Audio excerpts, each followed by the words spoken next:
अस्सलाम वालेकुम जी।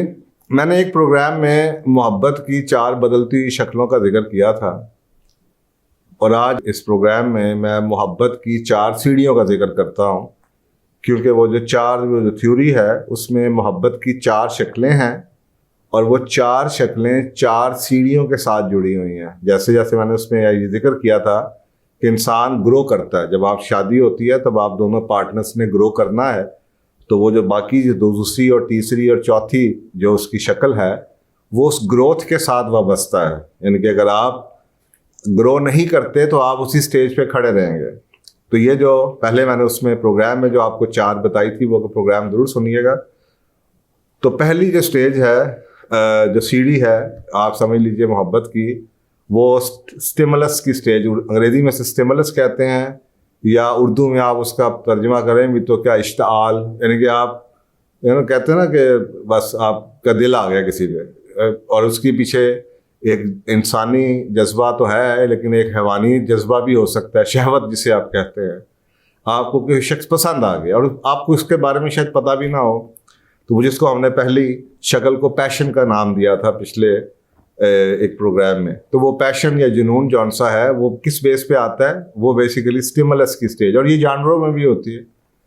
जानवर का भी दुनिया में ऐसे ही निज़ाम चलता है जिस पे दिल आ गया। अब ये पहली सीढ़ी है। अक्सर लोग इस सीढ़ी के ऊपर आगे नहीं चढ़ते और आगे नहीं चढ़ते या उस सीढ़ी का से वापस चले जाते हैं। लेकिन अगर आपने इस रिलेशनशिप को बढ़ाना है तो दूसरी जो स्टेज आती है, उस पर चढ़ने के लिए उस स्टेज को हम कहते हैं वैल्यूज़ की स्टेज या इकदार की स्टेज। तो वो जो दूसरी स्टेज पे आपका शादी में एक दूसरे के साथ कुर्बत होती है, वो कुर्बत इसलिए होती है कि जी आप एक दूसरे के साथ करीब आते हैं। करीब कैसे आते हैं? जब आप देखते हैं कि आप दोनों की इकदार एक जैसी हैं, मियाँ बीवी दोनों की इकदार एक जैसी हैं, आप एक जैसी चीज़ों को पसंद करते हैं, या मोटी मोटी जो ज़िंदगी के बारे में आपकी कदरें हैं वो एक ही हैं। अगर आप लोगों की कदरें फ़र्क होंगी तो आप इस स्टेज पे फंस जाएंगे आके। तो वो जो आपका एक कुर्बत होती है, जो शुरू में कुर्बत थी जिस्मानी ज़रूरत के लिए, वो अब वहीं पे रुक गई। अब आप एक दूसरे के और करीब नहीं आ पा रहे, क्योंकि आप एक दूसरे की वैल्यूज इतनी फ़र्क हैं कि आप ना चाहते हुए एक दूसरे को हर्ट करते रहते हैं। तो ये दूसरी उसकी सीढ़ी है, और ये सीढ़ी उसी वक्त पूरी होती है जब आप अपनी इकदार जौन सी हैं मिलते जुलते, आदतें फ़र्क हो सकती हैं, वो छोटी चीज़ है, लेकिन इकदार, क्योंकि एक एक जो आपकी वैल्यू है लाइफ की, वो आपके सैकड़ों बिहेवियर्स को चलाती है, ड्राइव करती है। तो ये उसकी दूसरी स्टेज है। जो तीसरी स्टेज है, अगर आप वैल्यू की स्टेज पूरी कर देते हैं, इकरार की स्टेज पूरी हो जाती है, आप दो एक दूसरे के करीब आ जाते हैं। तो करीब आने के बाद वो जो हमने वहाँ पे बात की थी, थर्ड्स जो उसकी शक्ल है बदलती हुई, उसे हम कमिटमेंट जिसमें होती है, उसमें के साथ यहाँ पे आपको नज़र आता है रोल्स जुड़े हुए हैं। मसलन एक मियाँ बीवी अपने अपने जो रोल्स उनको लाइफ में मिले हैं, जो उनके रिश्ते हैं, उनको कितनी आसान तरीके से उनकी जिम्मेदारी पूरी करते हैं।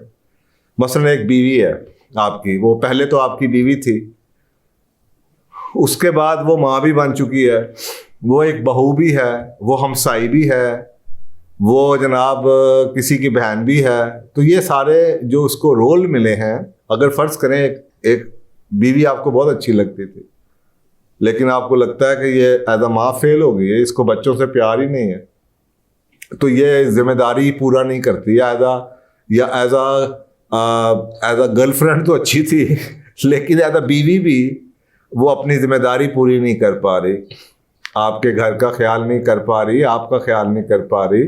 तो शुरू में शायद पैशन इतना स्ट्रांग होता है कि आप ये बात भूल जाते हैं, लेकिन आहिस्ता आहिस्ता वही बातें आपको तकलीफ देना शुरू कर देती हैं जब आप आंखें बंद करके ये देखते हैं। इसीलिए मैं अक्सर बात कहता हूँ, जब शादी करते हैं तो ये मत देखा करें कि आप एक खातून से शादी कर रहे हैं, आप अपने होने वाले बच्चों की दादी अम्मा या नानी अम्मा से शादी किया करें। ये देखा करें कि वो उसने ज़िंदगी में कितने रोल प्ले करने हैं, क्या वो उन सारे रोल्स के लिए आपको लगता है कि उसमें सलाहियत मौजूद है, एबिलिटी मौजूद है, या उसका पास्ट बता रहा है कि उन रोल्स के बारे में उसका क्या रिस्पॉन्स है।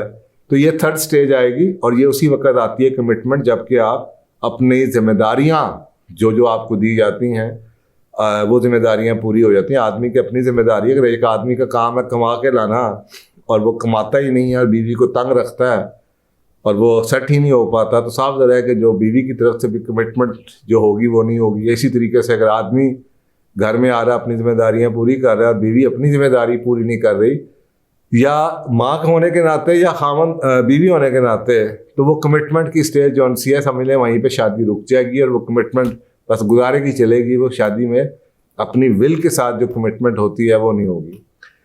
चौथी जो स्टेज है वो बेसिकली जो जहाँ पे हमने ग्रेटिफिकेशन की बात की थी कि सुकून मिल जाता है, वो सुकून उस वक्त मिलता है जब आप इकट्ठे ग्रो करते हैं, जब आपकी लाइफ में ग्रोथ इकट्ठी होती है।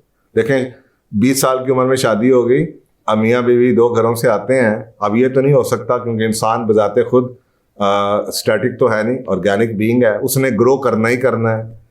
अब अगर एक उनमें से शख्स ज़्यादा ग्रो कर जाता है और दूसरा नहीं ग्रो करना चाह रहा या कर पा रहा और उसका रवैया ऐसा है, तो इसका मतलब है कि आहिस्ता आहिस्ता आपको लगेगा कि आप लोगों की ज़िंदगी की ज़बान फ़र्क हो जाएगी। आप लोगों को एक दूसरे की बात समझ आनी ख़त्म हो जाएगी।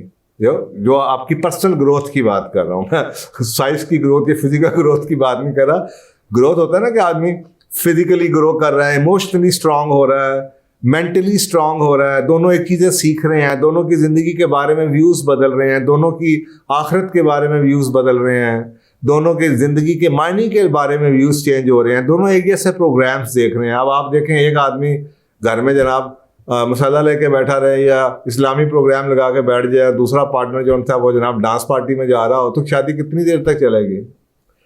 तो वो जो सुकून है वो सुकून नहीं आएगा। मजबूरी के तहत आप शायद शादी गुजार लें। तो ये चौथी स्टेज है, ये बुनियादी तौर पे आपको जो चौथी शक्ल है सीनियर लोगों की जो आपको नज़र आता है, वो ग्रेटिफिकेशन की, सुकून की, उसके पीछे ये ग्रोथ इकट्ठा ग्रो करना। और ये बड़ा अलमिया है कि अक्सर औकात मियाँ बीवी बहुत शुरू में प्यार करते हैं, आपस में साथ रहते हैं, लेकिन वो कहते हैं, आप वो एक गाना भी था, आप पहले से मुझसे आप पहली सी मोहब्बत ना मांग।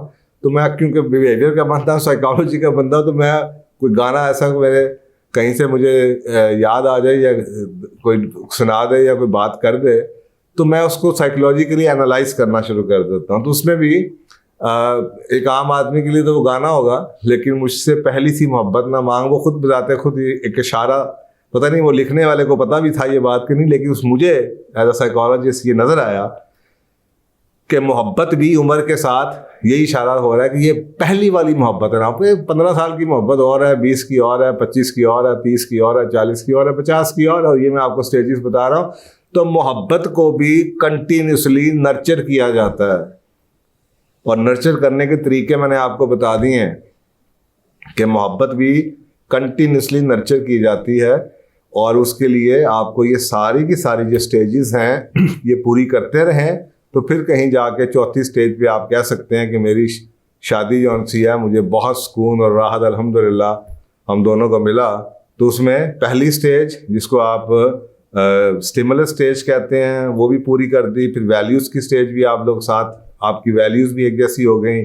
फिर आपने एक दूसरे के जो रोल्स थे उनको भी आसान तरीके से पूरा किया और फिर आप इकट्ठे ग्रो किए। तो फिर वो जो मोहब्बत है वो वाकई इश्क या सही मोहब्बत उस स्टेज पे भी, यानी कि लगातार वो मोहब्बत ही रहती है। तो मेरा ख्याल है ये जो एक कन्फ्यूजन है ये अगर आप 2 प्रोग्राम सुन लें तो उससे काफ़ी हद तक आप लोगों का दूर हो जाएगा। थैंक यू, जज़ाकल्लाह।